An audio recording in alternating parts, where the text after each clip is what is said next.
Hello, kamusta tayong lahat? I praise the Almighty God, Yahweh, for He is amazing, He's holy, He's just, He's righteous, and He created us in His image and likeness, and He wants us to be with Him in His kingdom. And so He sent Jesus Christ to us, our Savior and Redeemer, to cleanse us of our iniquities and transgressions. And Jesus Christ is our friend, and not only our friend, but the only mediator and Savior. He is the Lamb of God, and He gave His life for us, and by His precious blood we will be saved and receive our inheritance as children of the Almighty Father.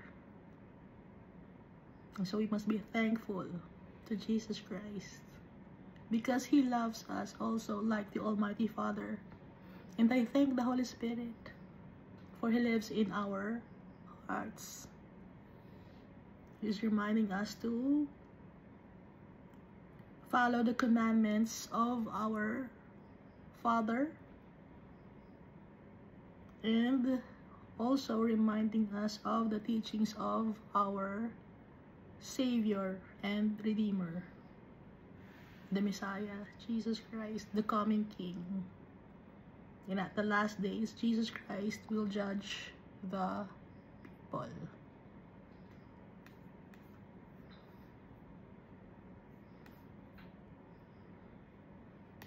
So last time we finished reading 1 Kings chapter 16. So it's about the kings of Israel. So paiba-iba ng kings ang kingdom of Israel compared to the kingdom of Judah. Kasi sa kingdom of Judah, ang nagre-reign dun as king was King Asa, and he reigned for 41 years. Ngayon, ang haba ng pagre-reign ni King Asa sa kingdom of Judah. Pero yung kingdom of Israel, paiba-iba ng kings.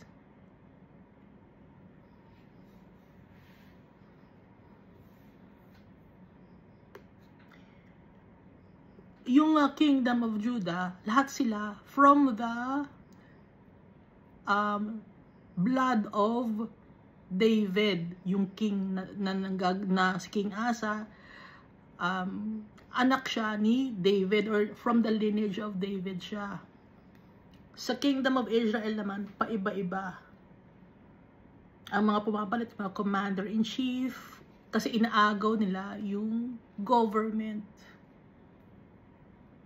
Bakit inaalaw ni Almighty Father agawin? Because the people or the kings were wicked. Sa kingdom of Judah, hindi naiiba yung bloodline or yung lineage ni David, kasi may promise si Almighty Father kay David. Mahal ni Almighty Father si David because David did not worship other gods. He was obedient to the Almighty Father. Kaya yung promise ni Almighty Father kay David, na itutuloy niya yung bloodline ni David na magiging king, no? Hanggang sa bloodline ng papunta kay Jesus Christ, King of Kings and Lord of Lords. Kaya si Jesus Christ, King of Kings, kasi galing siya sa lineage ng mga kings kay David. At si Almighty Father, He is also King. Kaya King of Kings, si Jesus Christ.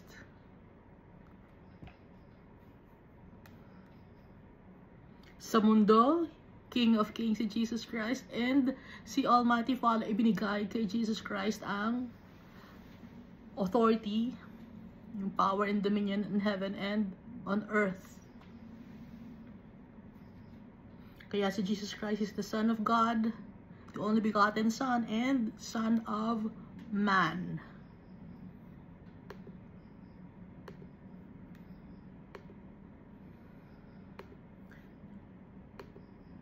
So, ang naging king, after ni Jeroboam sa kingdom of Israel, after Jeroboam, Nadab na anak ni Jeroboam, pero konti lang ang pag-reign ni Nadab dahil inagaw sa kanya yung kingdom. Sino nang agaw? Si Baasha. Si Baasha ay commander-in-chief ni Nadab. At ang ginawa ni Baasha, he killed the household of Jeroboam. Wala siya itinira. And after Baasha, si Ela ang naging king.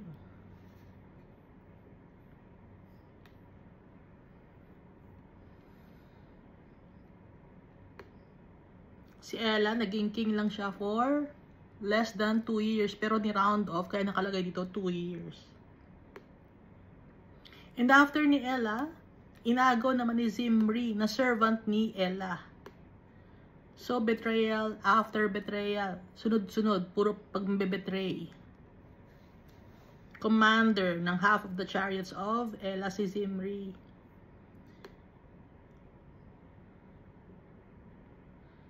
Ano yung ginawa ni Zimri? Ang ginawa ni Zimri, he killed the household of Baasha. Gaya ng ginawa ni Baasha sa household ni Jeroboam. Pinatay din ni Zimri yung household ni Baasha, no? So, ang nang ginawa ni Baasha sa household ni Jeroboam, nangyari rin sa kanya. Sa kanyang household. Dahil ito ang sinabi ni Almighty Father sa verse 3 and 4. Nabasa natin, diba? Ng 1 Kings chapter 16. No? Same chapter.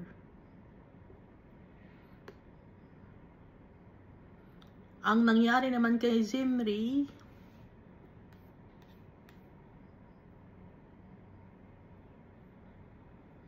inagaw naman sa kanya ni Omri,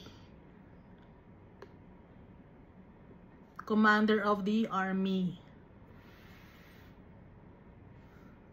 Ang nangyari kay Zimri, konting time lang siya nag-reign as king, no?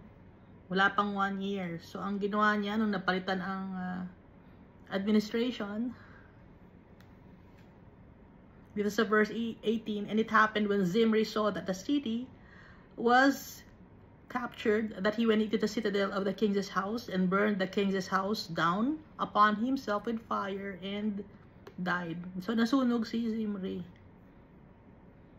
So, ang pumalit na king sa kanya, si Omri. So, lahat ng to, no, na mga kings, nakasulat sa 1st and 2nd Chronicles. Ngayon, nung nag-reign naman si Omri, na-divide naman yung kingdom of Israel sa dalawa. Kasi dalawa ang pinagpipilian ng mga tao, nagkampihan na naman si Tibni at saka si Omri. Pero, mas nanalo si Omri. So, nag-away si Tibni at saka si Omri, puro away na lang, ano? Before, ang kaaway nila, mga Philistines, Amalekites, Hivites, Girgazites, Gittites, yung Moabites, Ammonites, Amalekites. Ngayon, sila-sila na ang nag-aaway-away.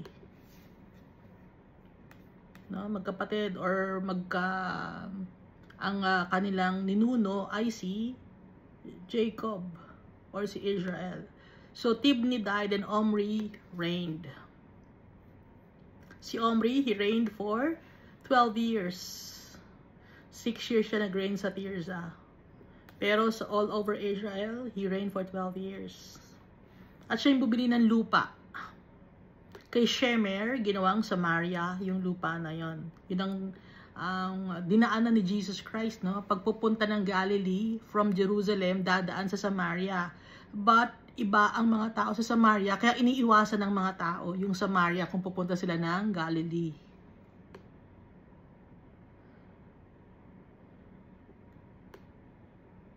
So, umiikot pa yung mga tao, iiwasan nila yung Samaria. Kasi Samaria, dito nakatira yung mga Samaritans, no?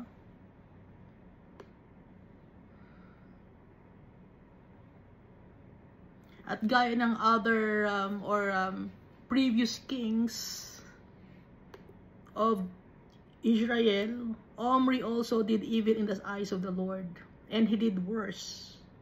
So palala ng palala yung kasalanan ng mga kings. At kung ang kings ay wicked, ganun din ang mga tao. Wickedness din ang namamayani.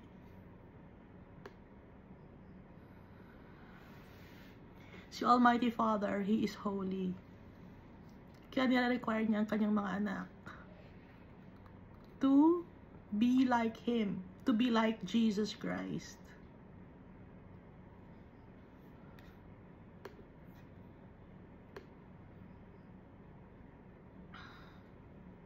And after Omri, yung anak ni Omri ang nag-reign, si Ahab. Si Ahab also, he was a wicked king. Ang asawa niya si Jezebel. Kilala natin si Jezebel, di ba? Lagi nababanggit sa Bible. Sa Book of Revelation, nabanggit si Jezebel, di ba? So, nakikialam si Jezebel sa kingdom of Israel. She was from Sidon. So, si Jezebel, hindi siya Israelite. Kasi yung tatay niya, si Ethbaal, king of the Sidonians. So, yung Tyre and Sidon, sakop yun ngayon ng Lebanon.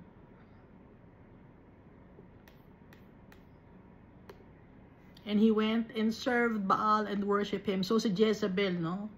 Pangalan pa lang niya, Jezebel, tatay niya si Ethbaal. So, ibig sabihin ng Jezebel, manipulator. Tapos yung tatay niya, Ethbaal, no? Baal worshippers sila. Gumagawa sila ng templo ng false god, si Baal. So, lahat ng mga false gods, lahat ng mga tinatawag ng mga tao, na hindi si Almighty Father ang tinatawag nila, ibang names, yun ay galing kay Lucifer.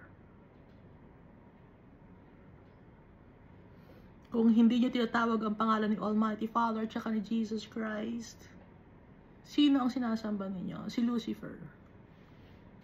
Dahil lahat ng mga religion na hindi tinatawag si Almighty Father tsaka si Jesus Christ, si Lucifer, bakit? Anong ginagawa?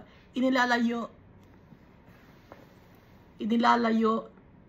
ni Lucifer ang mga tao kay Almighty Father. Dahil ang totoong Diyos, si Almighty Father, He created us in His image and likeness, and He wants what is best for us. We are His children. So, inilalayo ngayon ni Lucifer ang mga tao kay Almighty Father at saka kay Jesus Christ. Bakit? Dahil gusto ni Lucifer mapunta sa eternal damnation ng mga tao. Ayaw ni Lucifer na maging maganda ang future ng mga tao. Dahil kay Almighty Father, we have a hope in a future. Eternal bliss. Everlasting life. Galit si Satan sa mga tao. Kaya inilalayo niya, gawa siya ng religion, ng paniniwala, para ilayo ang mga tao kay Jesus Christ, kay Almighty Father. Kaya magpasalamat tayo kay Jesus Christ. Dumating si Jesus Christ to save us. At pinadala ni Jesus Christ sa atin ang Holy Spirit to remind us, to give us wisdom and knowledge. And the fruits of the Holy Spirit.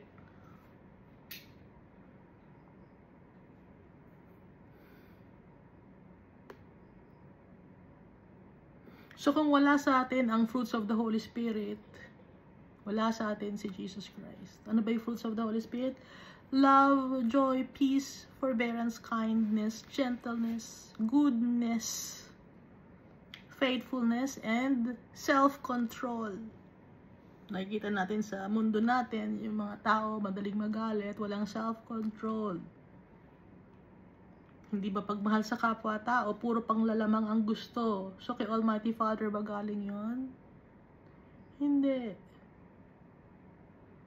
Pang maninipula ng kapwa-tao, hindi kind, no? At hindi satisfied sa kung anong meron sila. Wala silang joy. Kung walang joy ang isang tao, hindi siya satisfied sa buhay niya, kanino yon?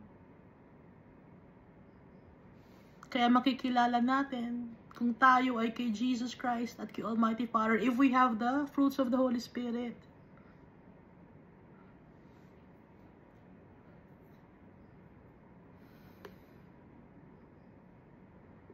Ngayon, itong si Ahab, wala sa kanya si Almighty Father. Kasi ang sinasamba ni Ahab, sinasamba ni Jezebel, si Baal. Wickedness. Aside from Baal, meron pa silang ibang mga Diyos. Marami silang tinatawag. Si Ashdod, si Molech, si Asherah or Ishtar, Astarte or Easter. So yung mga yon, mga foreign gods or false gods ngayon, na yon, naka-incorporate up to now sa mga tao. Sinasamba ng mga tao, hindi nila alam yung mga iniba lang ang names.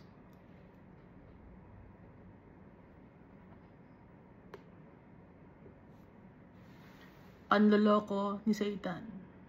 Lies.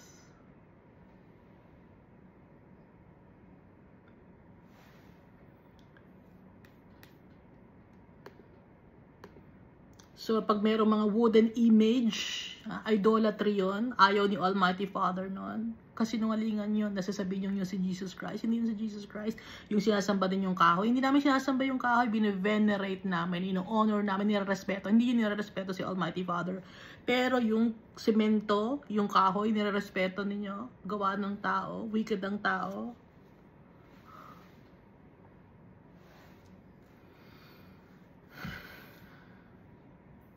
Dito sa verse 34, no? In the days Hiel of Bethel built Jericho. Dito sa Joshua chapter 6 verse 26, sinabi ni Joshua dito, no? Nag-promise si Joshua dahil ito yung fall of Jericho. Yung umikot sila ng umikot sa Jericho para matibag yung bato or yung citadel ng Jericho. Ngayon, ang gustong gawin ni Ahab, i-rebuild yung Jericho. Ngayon, ang i-rebuild nila, sino nagre-rebuild? Sa utos ni Ahab, si Hiel of Bethel. He was building Jericho. He laid its foundation with Abiram, his firstborn, and with his youngest son, Segub, he set up its gates, according to the word of the Lord, which he had spoken through Joshua the son of Nun. So sabi ni Almighty Father, anong sabi ni Almighty Father? Basahin Joshua chapter 6 verse 26.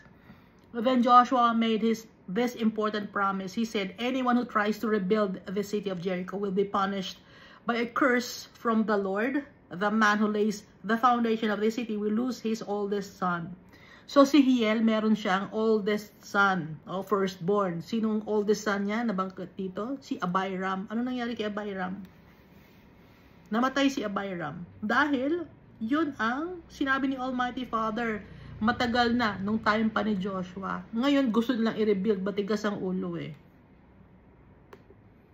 Pag sinabi ni Almighty Father, sinabi ni Almighty Father, no? Pag yung foundation, ano? Pag naglay ng foundation, kung sino man yung tao na naglay ng foundation na yon, yung kanyang panganay na anak mamamatay. Yung si Hiel, yung panganay na anak niya si Abiram, namatay. The man who sets up the gates will lose his youngest son. Ngayon, sineset up naman ni Hiel yung gate ng Jericho. Ano nangyari? Namatay ang kanyang youngest son, si Segub. So, dito na fulfill sa verse 34 of 1 Kings chapter 16. Yung promise ni Almighty Father na hindi dapat i-rebuild yung Jericho.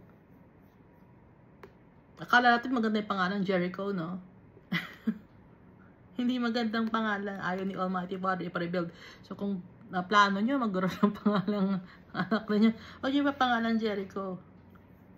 I-check muna natin ano, yung background ng names bago kung gusto ninyong palitan yung pangalan ninyo. I-check nyo muna yung background ng name. Papalitan ko yung name ko. Ano bang ibig sabihin ng name ko, no?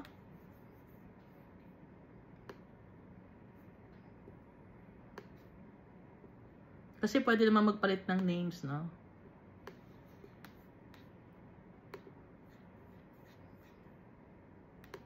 Ganyan lang, kailangan mong i-file, maging legal, gano'n. Dito tayo sa 1 Kings chapter 17. And Elijah the Tishbite of the inhabitants of Gilead. Ito na si Elijah. Lagi na babanggit, diba dito sa Bible, si Elijah? Twice. So si Elijah, siyang prophet of the Almighty Father. Hindi man siya nakagawa ng ano, hindi siya inutusan ni Almighty Father magsulat ng book. Pero si Elijah nabanggit dito sa 1 Kings, pero hindi siya nagsulat nitong 1 Kings, no? Hindi siya inutusan ni Almighty Father. So ibig sabihin ng Elijah, Yahweh is my God or my God is Yahweh. Isa siyang Tishbite of the inhabitants of Gilead from the tribe of Manasseh. So kalahi niya si Gideon sa other side of the river Jordan. Yung Manasseh kasi dalawang part yung Manasseh, no? Yung isang half the part of Manasseh nasa left side, yung isa right side of the river Jordan. So nasa right side of the river Jordan itong Gilead. So, and Elijah the Tishbite, yung gaya nga nabanggit ko dati, yung name na Tishbite or Tishbe, ito ay mga ninuno. So, yung mga names na kung anong meron tayo ngayon, description ng lugar, or kung sino yung ninuno mo.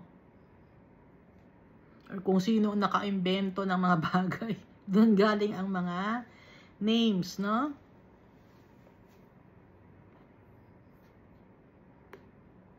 Or kung ano ang description ng itsura.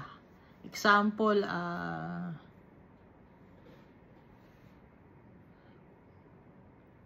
Sun Valley, no? So pag sinabing Sun Valley, kita yung Sun tapos Valley yung lugar. Kaya tinawag na Sun Valley, no?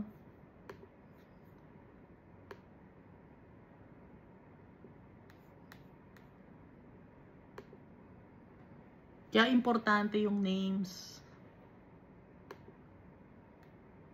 Si Jesus Christ, the name above all names. Jesus Christ. Ibig sabihin ng Jesus Christ, ang Savior, Mediator, Redeemer, the Messiah. Kaya importante yung names. And Elijah the Tishbite of the inhabitants of Gilead said to Ahab, as the Lord God of Israel lives, before whom I stand, there shall not be a dew nor rain these years except at my word. So utos to the Almighty Father. Hanggat hindi sinasabi ni Almighty Father na magkakaroon ng ulan at saka ng hamog, hindi magkakaroon. Inutusan si Elijah ni Almighty Father, isabihin kay Ahab. Bigyan ng warning si Ahab. Bakit? Dahil si Ahab, he was wicked.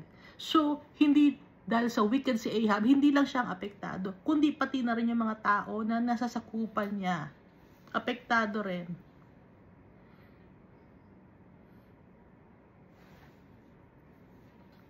Then the word of the Lord came to him, saying, Get away from here and turn eastward and hide from the brook Cherith, which flows into the Jordan.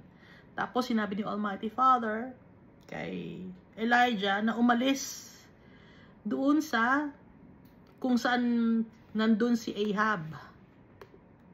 Magtago sa brook Cherith. Cherith or karat, which means to cut off or cut down. Brook, cut down. Yung brook Cherith. Hebrew yun, ano? Yung word na Cherith or kerit or karat. nakikita niyo yung words nag-evolve, di ba? Naiiba yung spelling, naiiba yung pagpo-pronounce. Which flows into the Jordan. So brook ito, ang difference ng brook sa river, yung river mas malaki at mas malakas yung agos. Pero yung brook may time na nagiging dry siya, no? At mababaw lang siya, tapos kita mo agad yung ilalim ng brook. Pwede kang uminom doon dahil malinis yun. Hindi ko lang alam kung may malinis pa ngayon na tubig na pwedeng inuman ang tao, no? Kung may brook pa ngayon. Verse 4, and it will be that you shall drink from the brook, and I have commanded the ravens to feed you there.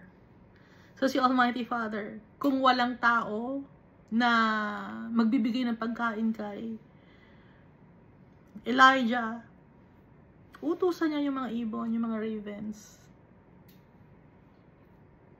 Napakabait ni Almighty Father. He's powerful. Imagine yung mga ibon na uutusan ni Almighty Father.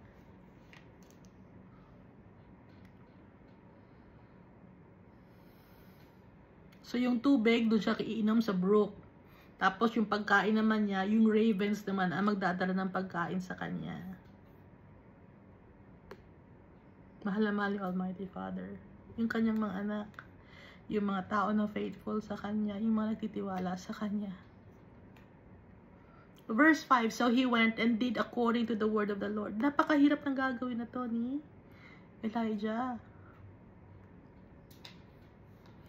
Akala lang natin madali, hindi, kailangan ng pananampalataya ni Elijah. Kasi wala siyang makikita kundi naririnig niya ang boses ni Almighty Father.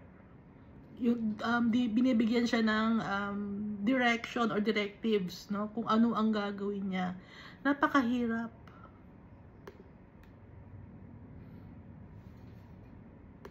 So, kung gagamitin natin ang utak natin logically, hindi magagrasp ng utak natin. Pero dahil sa may faith, si Elijah kay Almighty Father, sinunod niya si Almighty Father. And so, the Almighty Father was pleased with Elijah. Sino ba naman ang hindi matutuwa sa ginagawa ni Elijah? Wala siya nakikita, narinig niya na yung boses ni Almighty Father, yung directions ni Almighty Father, pero sinusunod niya. At kaya masaya si Almighty Father. Na kahit mga ibon, ipapadala niya ng pagkain si Elijah. So he went and did according to the word of the Lord, for he went and stayed by the brook Cherith, which flows into the Jordan. At saka kaya sa brook Cherith siya pinadala ni Almighty Father. Kasi nga, di ba, ibig sabihin ng Cherith or Karat, it's cut down. So yung blessing sa Israel, it will be cut down. Tatanggalin ang mangyayari, magkakaroon ng famine. Kaya sa brook Cherith siya pinadala. Kasi ibig sabihin ng Cherith, to cut down. So the flow of blessings in Israel will be cut down. Or it will be stopped by the Almighty Father.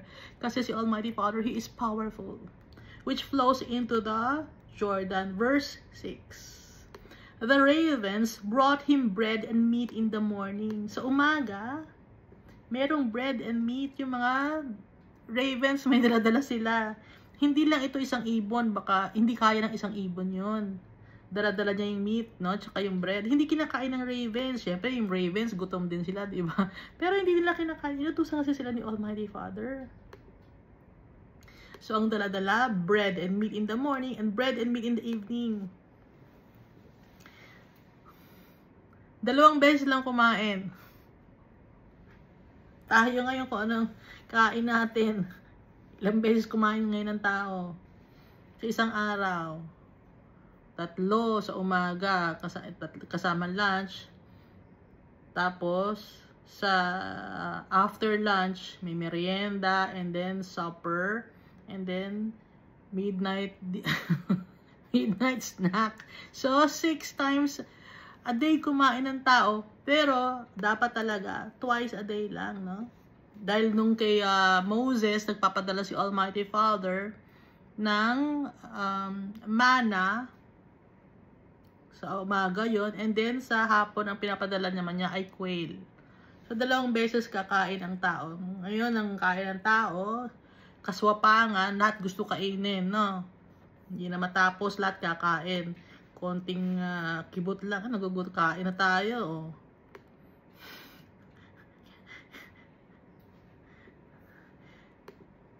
So, hindi tayo nakafocus sa pagkain, no? Saan tayo nakafocus? Kay Almighty Father. Kasi may mga tao na nakafocus sila sa pagkain, kaya nagiging swapang.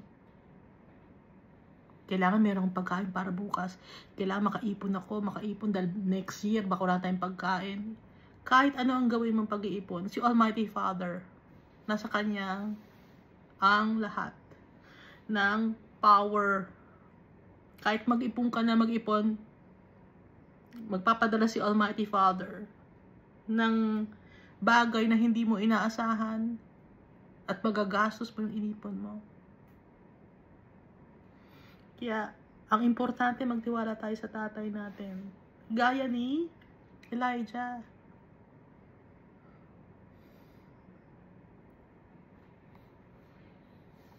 Si Jesus Christ, hindi siya nag-ipon ng kayamanan dito sa mundo. Kasi alam ni Jesus Christ, temporary lang ang mga bagay dito sa mundo. Pwedeng magtatrabaho, no? Hindi magnanakaw. Pero, alam dapat natin yung limit ng trabaho natin at ang focus natin ay si Almighty Father. Kasi yung iba ang ginagawa, trabaho lang ng trabaho.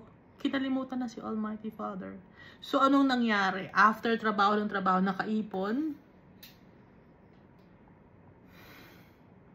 at gumanda ang buhay, naging mayaman, pero sira ang pagkatao at mapupunta sa impyerno ang kaluluwa dahil kinalimutan si Almighty Father. Nag-focus lang sa kayamanan dito sa mundo. Na temporary lahat ng bagay dito. Kaya kung makikita nyo rin ito yung mga prophets, diba? May naipon ba sila? Mayaman ba yung mga prophets? Hindi. Mga regalo lang ang natatanggap nila. Yung iba hindi nakakatanggap ng regalo. Pero alam nila, meron silang faith kay Almighty Father na iingatan sila. Ganon din si John D. Baptist. Pati yung mga apostles and disciples. Hindi sila nakafocus sa kayamanan dito sa mundo na to. Hindi sila nanghihingi ng tithes. Hindi nanghihingi ng tithes. Wala tayong nakita na sa Old Covenant, sa New Covenant. Si Paul nanghingi ba ng tithes? Hindi. Si John, si Peter, hindi. Sino ang tumatanggap ng tithes? Ang mga Levites, ang mga orphans, ang mga widows, yung mga foreigners or yung mga walang makakapitan. Sila yung dapat na tulungan.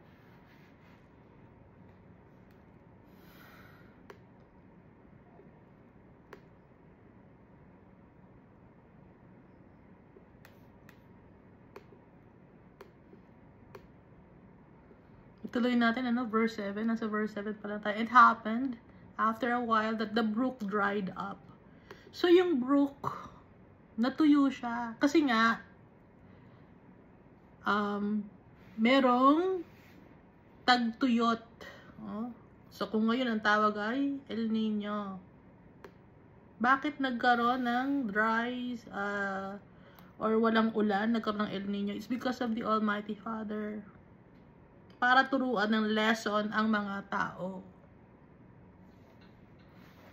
And it's all for the glory of the Almighty Father. Tinuturuan niya tayo, hindi nakikita ng mga tao yun. Na tinuturuan niya yung mga tao na magtiwala sa Kanya. Pero anong ginagawa ng mga tao? Tumatawag sa ibang mga false gods. Pero at the end of the day, gaya ni Jeroboam,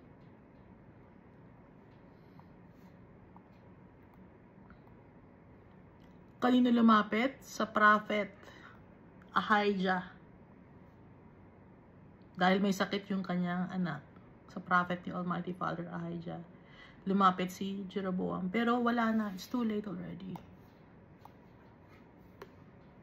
So ngayon, habang may chance tayo, obey our Father, obey Jesus Christ. Follow His teachings. Dahil sa buhay natin, dumarating din talaga yung time of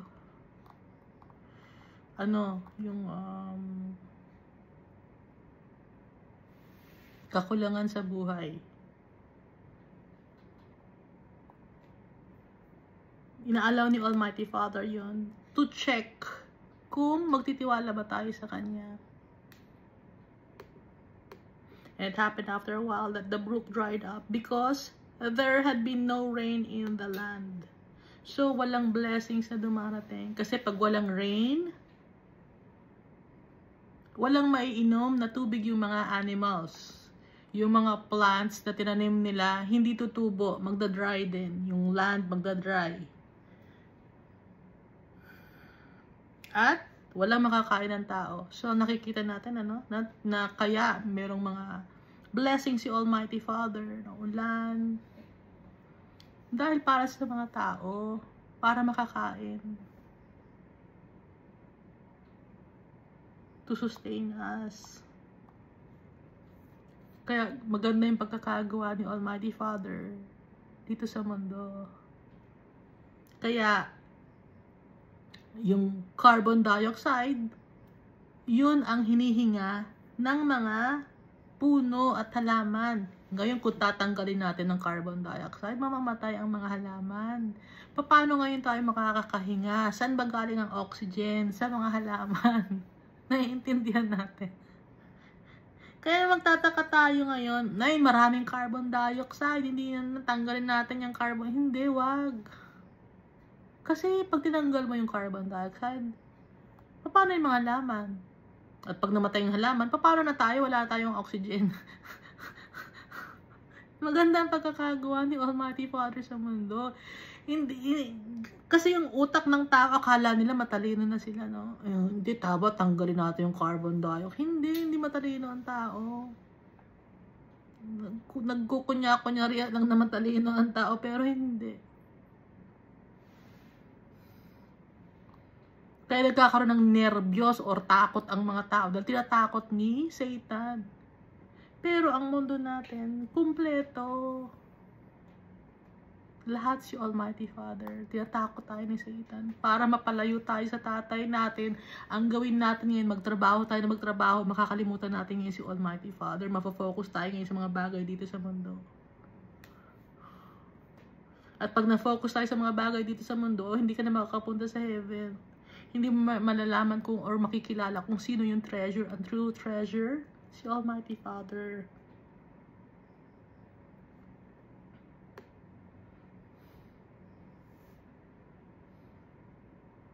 Ngayon, dito, pinarusahan ni Almighty Father si Ahab. At dahil wicked si Ahab, wicked din yung mga tao. Kaya, damay-damay. Pati mga plants, pati mga animals, damay-damay. Ngayon, yung country ba natin? Maganda ba yung leader? Sinong bumoto sa leader? No? Pero dapat susundin natin kung ano yung government. Hindi tayo maggagawa ng bagay na ayaw ni Almighty Father. Hindi gusto ni Almighty Father ang kudeta. That's betrayal. Kahit wicked pa ang government, hindi si Almighty Father agree sa kudeta.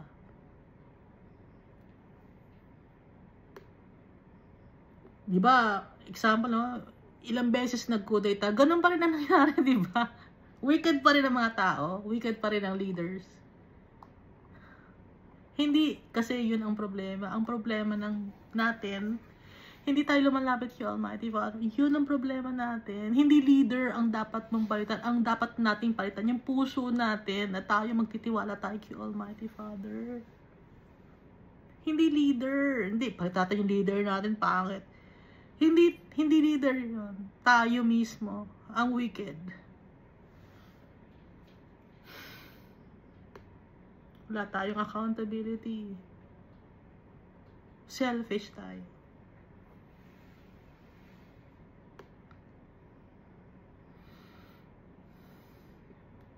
Kaya kahit sinong ipalit mo sa government, kung selfish ang mga tao, ganun pa rin. Paulit-ulit lang ang mangyayari. Balik tayo na dito. Verse 8 pa lang tayo. 40 minutes na. Iska, verse 8 ka pa lang. 40 minutes na, no? Ikaw lang nanonood nito. Nakakatulugan mo pa yung sarili mo. Iska. Verse 8, then the word of the Lord came to him saying, Arise, go to Zarephath, which belongs to Sidon, and dwell there. See, I have commanded a widow there to provide for you.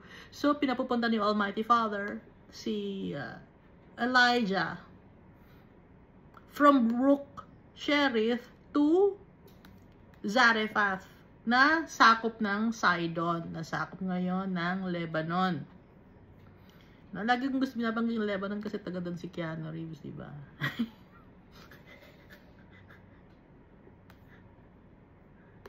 And dwell there. See, I have commanded a widow there to provide for you. May inutusan akong isang widow na siyang magbibigay sa iyo ng pagkain. Yun ang sabi ni Almighty Father kay Elijah. So, bakit sa widow siya pinapapunta ni Almighty Father? Pwede namang sa ibang lugar na mayaman na lugar. Doon ka pupunta para ma-experience ni Elijah ang mga bagay. Tinuturuan ni Almighty Father si Elijah. At tinuturuan din ni Almighty Father itong widow na to. May dahilan si Almighty Father sa lahat ng bagay. Hindi natin naiintindihan. Pero, kung babasahin natin ang buo, kaya pala sa widow ni Almighty Father, pinapunta si Elijah. May gagawin pala si Elijah na importante. So, lahat ng bagay na experience natin, mga taong nakakasalamuha natin, may dahilan si Almighty Father sa lahat. Hindi mag-grasp ng mind natin. Maikli lang kasi yung utak natin eh. Kulang tayo sa wisdom and knowledge. Pero si Almighty Father, He created wisdom and knowledge. He created this world. Napakalawak. Vast. His love for us is vast. And His wisdom is amazing. Tuloy natin. See, I have commanded a widow there to provide for you.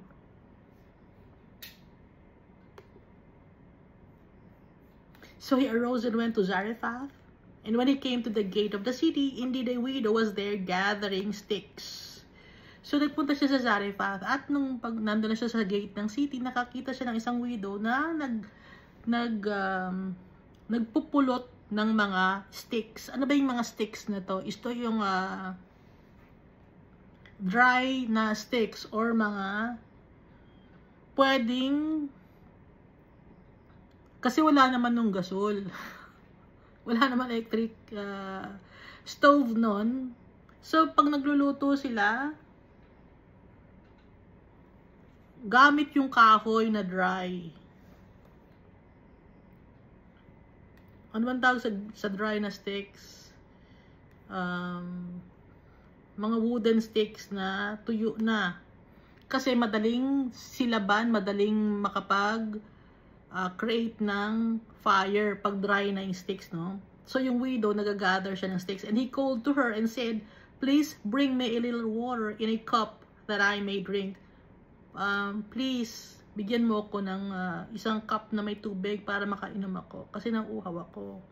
Verse 11, and as she was going to get it, he called to her and said, so kukuha na yung babae, no, yung widow ng tubig. Ng cup na may tubig. Kasi nga, pero kulang sila sa tubig, no? Pero kukuha yung widow ng tubig. Kasi nga hindi umuulan.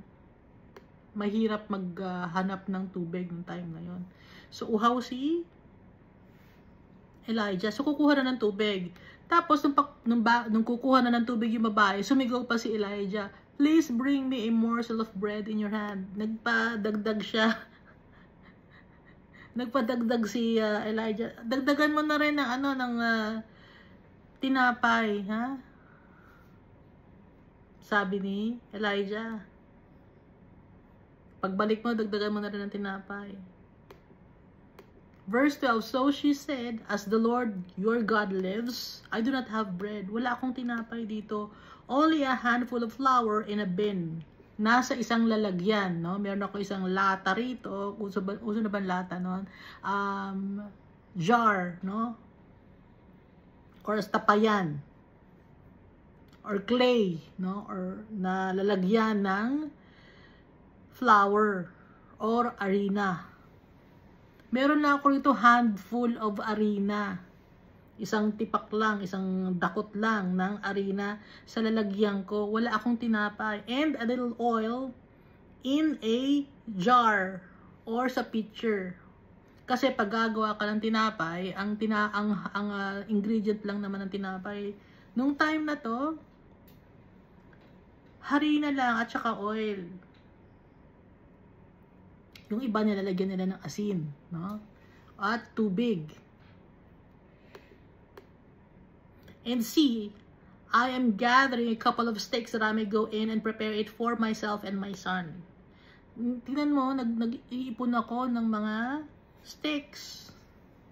Kasi magluluto ako ng tinapay para sa akin, sa aking anak. That we may eat it and die. Para makain namin at pag naubos na yun, mamamatay na kami. Kasi nga, ano lang sila, handful of flour, isang dakot lang ng harina meron sila. So, mamamatay na sila. Wala na sila makain kasi nga, dry, yung hindi umuulan. Walang mga pananim.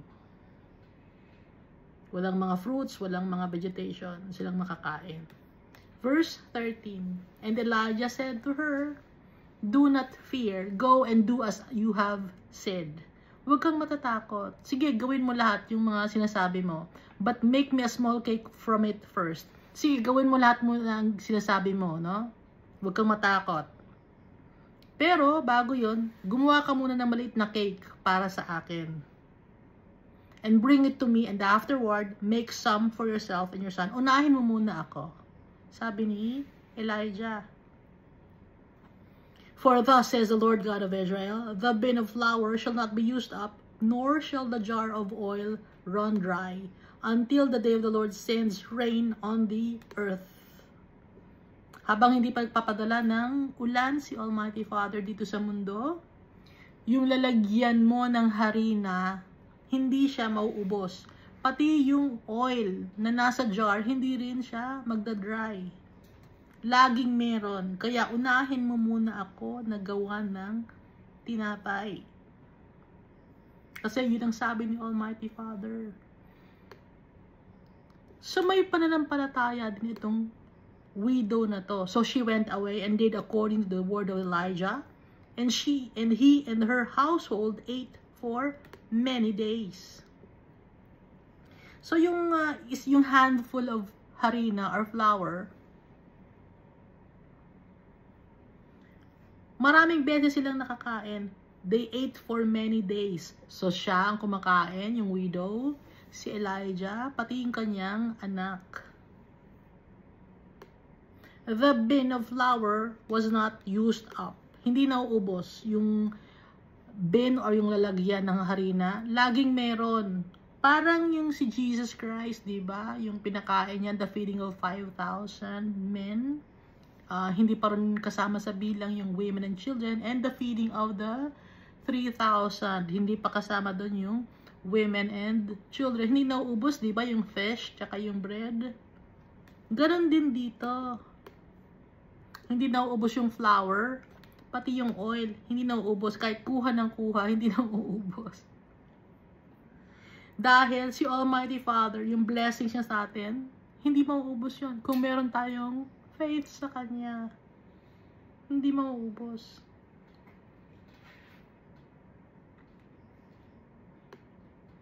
According to the word of the Lord, which He spoke by Elijah. Ngayon may mga tao, no, na ipon ng ipon. Pero, dumarating ang oras na ubusan sila. Bakit? Hindi sila nagtiwala kay Almighty Father. Selfish, greedy. and faithless.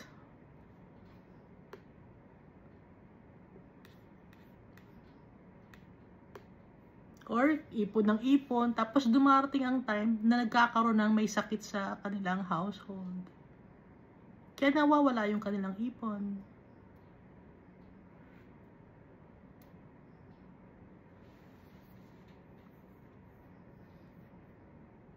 Imagine, papakapagod ka.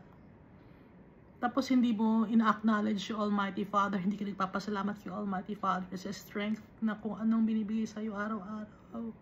Pero nagpapakapagod ka. And then darating ang time na yung iniipon mo mauubos. Dahil hindi ka nagtitiwala kay Almighty Father, hindi ka nagpapasalamat. Never ka nagpasalamat. At kung nagpapasalamat ka man, ibang Diyos ang tinatawag mo. Hindi si Almighty Father.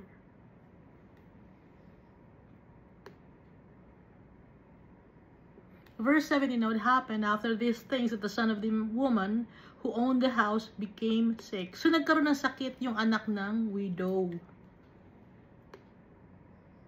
And his sickness was so severe or serious that he died. Namatay yung bata na anak ng widow. There was no breath left in him. So, tatlo silang kumakain, si Elijah, yung widow, tsaka yung anak niya, no? Nandun sa isang bahay. Doon kumakain si Elijah. Verse 18, so she said to Elijah, what have I to do with you, O man of God? Have you come to me to bring my son to remembrance and to kill my son? Have you come to me to bring my sin to remembrance and to kill my son? Ano bang ginawa ko sa iyo? Ano bang gagawin ko sa iyo, man of God or prophet of God? Dumating ka ba rito para ipalala sa akin yung kasalanan ko at para patayin yung anak ko? Nakalimutan niya yung blessings ni Almighty Father sa kanya. Na powerful si Almighty Father. Hindi niya naisip na yung flour hindi nauubos. Yung oil hindi nauubos sa jar. Tapos namatay yung anak niya. Hindi siya nagtitiwala kay Almighty Father. Nakaya ni Almighty Father buhayin yun. Verse 19, and he said to her, give me your son. And he took him out of her arms and carried him to the upper room where he was staying. Kasi nag-stay din doon si Elijah sa bahay ng widow. Sa upper room, no? So may second floor. And laid him on his own bed. So sa kanyang sariling kaama, nakahiga doon yung bata. And then he cried out to the Lord and said, O Lord my God, have you also brought tragedy on the widow with whom I lodged by killing her son? Sabi niya, Almighty Father, namatay yung anak ng widow. Dito mo ako dinala. It was very tragic. So Elijah was grieving. He was sad and emotional at the same time. So yung faith ni Elijah, just like us, no? Just like us, he was continually tested by the Almighty Father.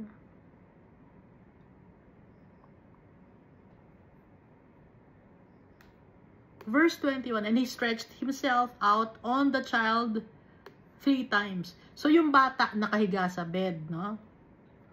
Yung bata nakatihaya sa bed na ganyan. Okay? Ngayon, itong si Elijah, he is full of the Holy Spirit of God. Ngayon, he stretched himself out on the child 3 times.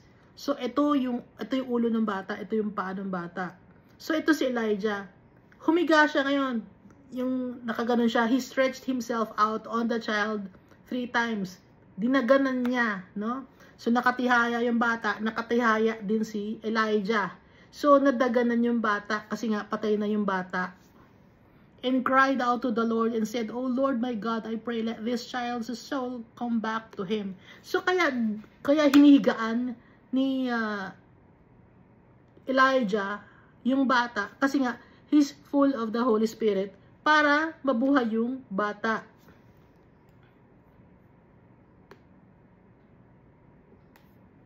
Then the Lord heard the voice of Elijah, and the soul of the child came back to him. So 3 times ginawa ni Elijah yun, na hinigaan niya yung bata. So mas lalong hindi makakahinga yung bata, di ba? Pero 3 times ginawa ni Elijah yun at narinig ni Almighty Father yung cries of Elijah. And so the soul of the child came back to him. Nabuhay yung bata.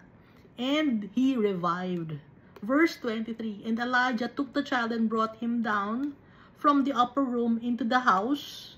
So, nung buhay na yung bata, binabana niya yung bata, galing sa taas ng bahay, and gave him to his mother, and Elijah said, see, your son lives. Then the woman said to Elijah, now by this I know that you are a man of God, and that the word of the Lord in your mouth is the truth. Dun lang na-realize nung babae na man of God si Elijah, na lahat ng mga sinasabi niya, ito totoo. Samantalang yung tungkol naman sa pagkain, hindi niya na-realize yun. Nung binuhay lang yung anak niya sa kanya, dun lang siya na-realize. Pero nung yung hindi nauubos yung harina dun sa bin at saka yung oil sa jar, hindi niya naiisip yun.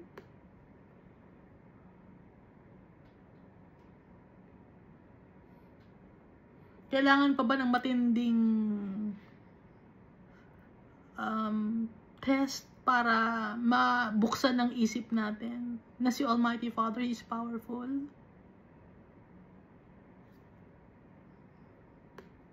At kaya dito sa widow, ipinadala ni Almighty Father si Elijah dahil gagawa si Almighty Father ng miracle sa buhay ng widow. Para ipakita sa mga tao, ipakita sa atin, ipaalam sa atin that our Father, He is powerful. At lahat ng bagay dito sa mundo, konektado. Konektado si Elijah dito sa widow dahil siya pala ang gagamitin ni Almighty Father na pag na alam ni Almighty Father na mamamatay yung bata. Alam ni Almighty Father yon. Ha? Alam na agad ni Almighty Father. Kaya niya dito pinadala sa widow dahil alam niyang mamamatay yung bata at gagamitin ni Almighty Father si Elijah to revive the son of the widow. So lahat may purpose si Almighty Father.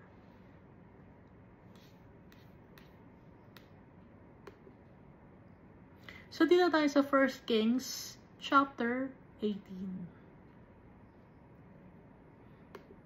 And it came to pass after many days that the word of the Lord came to Elijah in the 3rd year. So maraming araw at taon ang nakalipas. 3 years. Di ba nagtatago si Elijah? Kasi nga, galit sa kanya si Ahab. Dahil akala ni Ahab, etong si Elijah lang, siya lang ang may gusto na hindi magkaroon ng ulan. Pero si Elijah gusto naman niya magkaroon ng ulan. Pero pinaparusahan niya ni Almighty Father si Ahab and the people of Israel. Hindi naiintindihan ni Ahab.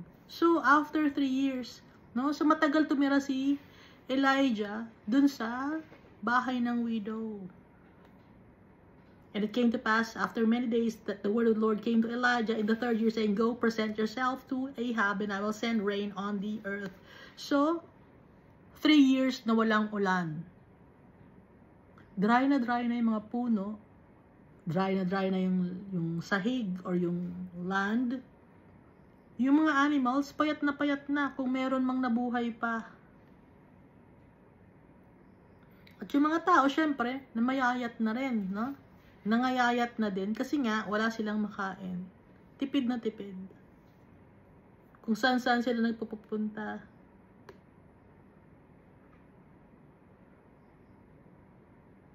Yung iba, merong mga bungang lupa, no? Ano ba yung tawag sa bungang lupa? Mga root crop. Pero, yung mga root crop na yun, maliliit lang din yan kasi nga, walang tubig. Kulang. Kasi nga, dry. 3 years. So, tuyo na rin yung mga river. Wala nang isda. Kung may isda man, nasa malayo ng lugar kasi yung banda rito ma-dry na. Malayo yung seashore. Malapad na yung seashore. So Elijah went to present himself to Ahab, and there was a severe famine in Samaria. No? Nagkaroon ka ng lupa, binili yung lupa kay Shemer, kaya Samaria. So dito ngayon nakatira si Ahab sa Samaria. Severe famine.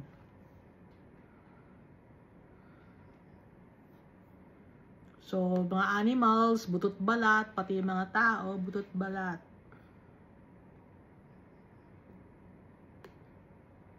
At yung kain nila, hindi normal.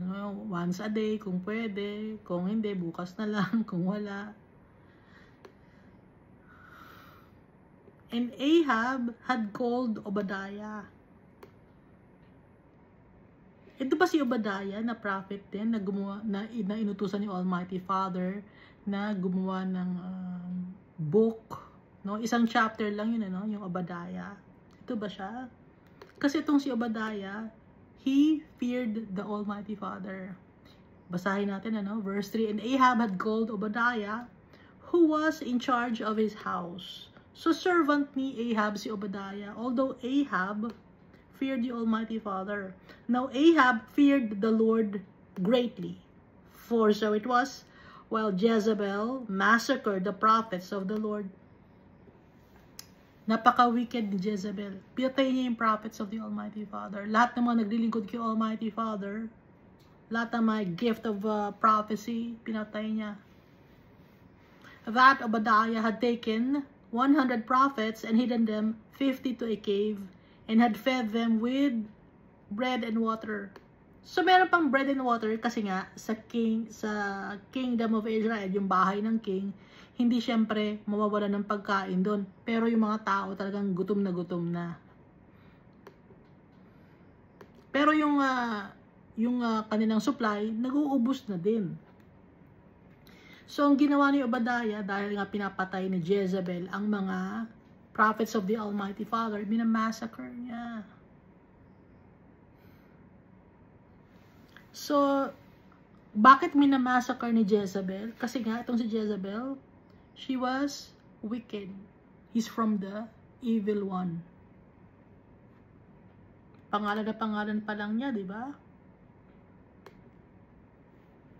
Baal worshipper. Just like her father.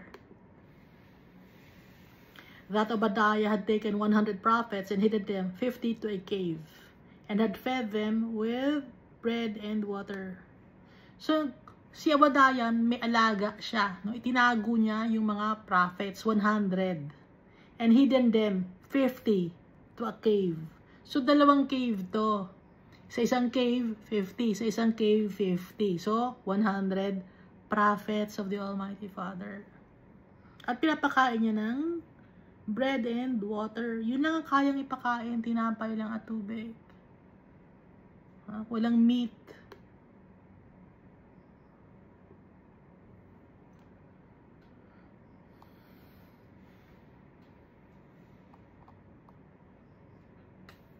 Verse 5, and Ahab said to Obadiah, go into the land to all the springs of water and to all the brooks. Perhaps we may find grass to keep the horses and mules alive, so that we will not have to kill any livestock. Kasi, yung livestock, like horses and mules, kailangan din nila ng pagkain, kailangan nila ng grass. Ngayon, kung wala ng grass, hindi pwedeng mamamatay sila ng kusa.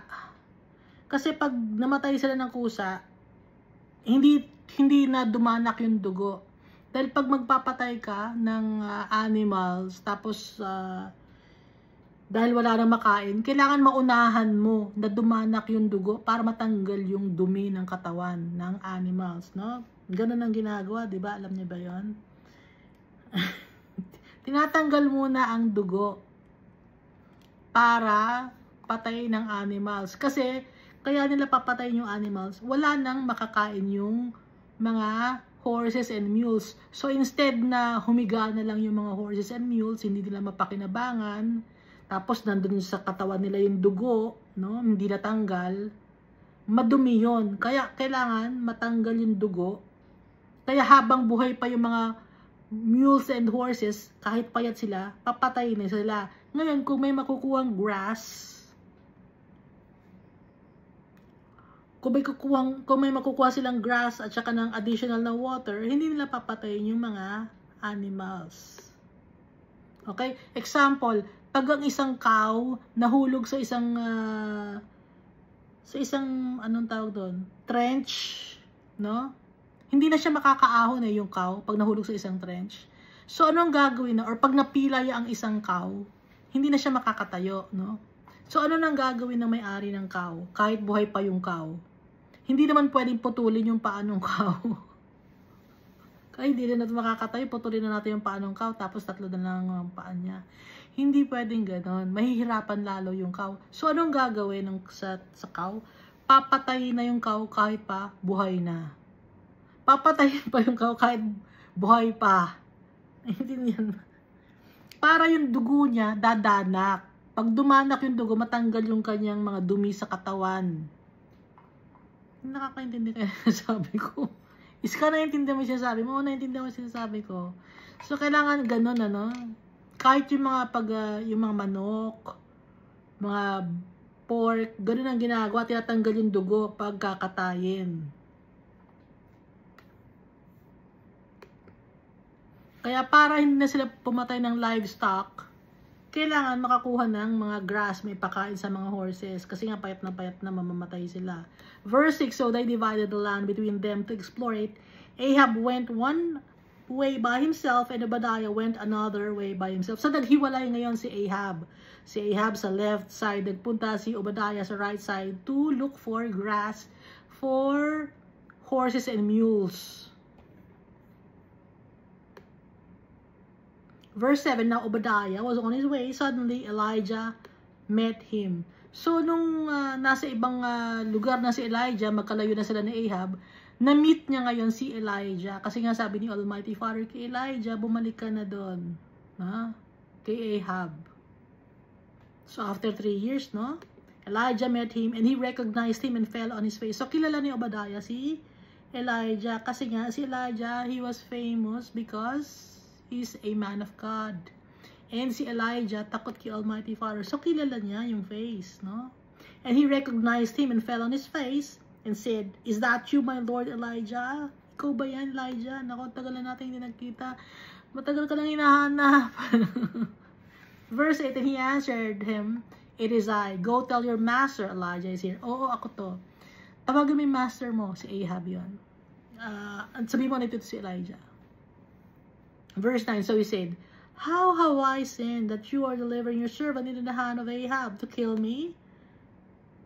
Ano bang kasalanan ko sa'yo? Bakit pinapapunta mo ako kay Ahab? Tapos sasabihin na nandito ka. Gusto mo ba akong mamatay? Papatayin mo ba ako? Sabi ni Obadiah. Verse 10, as the Lord your God lives, there is no nation or kingdom where my master has not sent someone to hunt you. Hinhunting ka sa bawat sulok ng kingdom or nation, nagpapadala ng mga tao para huntingin ka dahil nga sa sinabi mo na magkakaroon ng drought. Hindi uulan, kaya hinahunting ka. Dahil akala ni Ahab, curse yun, no? Pero it's not from Elijah, but from the Almighty Father to teach the people, to teach Ahab. And when they said, he is not here, he took an oath from the kingdom or nation that they could not find him. So sa lahat ng lugar, ng sulok ng kung saan mapupuntahan at mahahanap si Elijah, pinapahanap. Ngayon, nanunumpa yung mga tao na wala dito talaga, promise, wala talaga. hindi nyo makikita si dahil nga kaya safe si Elijah, si Almighty Father nagtago kay Elijah. Kaya kahit na makasalubog man nila si Elijah, hindi nila makikita. Si Almighty Father nagtatago kay Elijah to keep him safe. So si Elijah para siyang fugitive, no?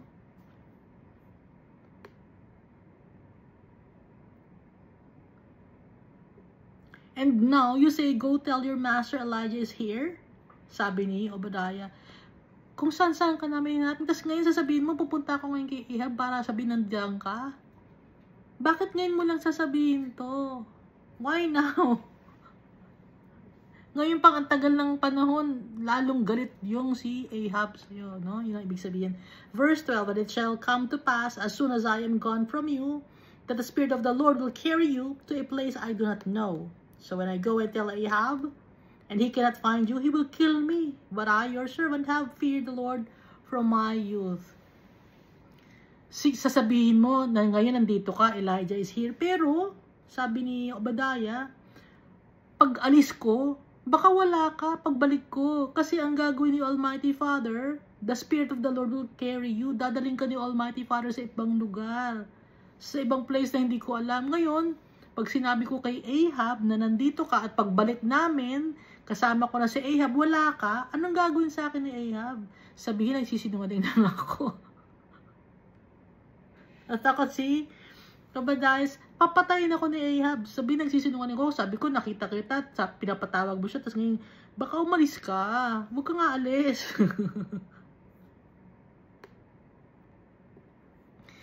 But I, your servant, have feared the Lord from my youth. Takot na takot ako kay Almighty Father. Sinusunod ko siya. Simula pa sa pagkabata. Sabi ni Obadiah. Verse 13. Was it not reported to my Lord what I did? Hindi ba alam ni Almighty Father yung ginawa ko? Na delikado yung ginawa ko. Sabi ni Obadiah, delikado yun. Ano bang ginawa kasi ni Obadiah? Tinago niya yung 100 prophets of the Almighty Father sa cave at pinapakain niya, di ba? Pinapadala niya ng tinapay at saka ng bread and water. Was it not reported to my Lord what I did? When Jezebel killed the prophets of the Lord. How I hid 100 men of the Lord's prophets, 50 to a cave, and fed them with bread and water. So, may mga natira pang mga prophets, no? May pinatay si Jezebel, marami siyang pinatay ng mga prophets of the Almighty Father. Pero may natira pa rin, itinago ni Obadiah. Bakit itinago ni Obadiah?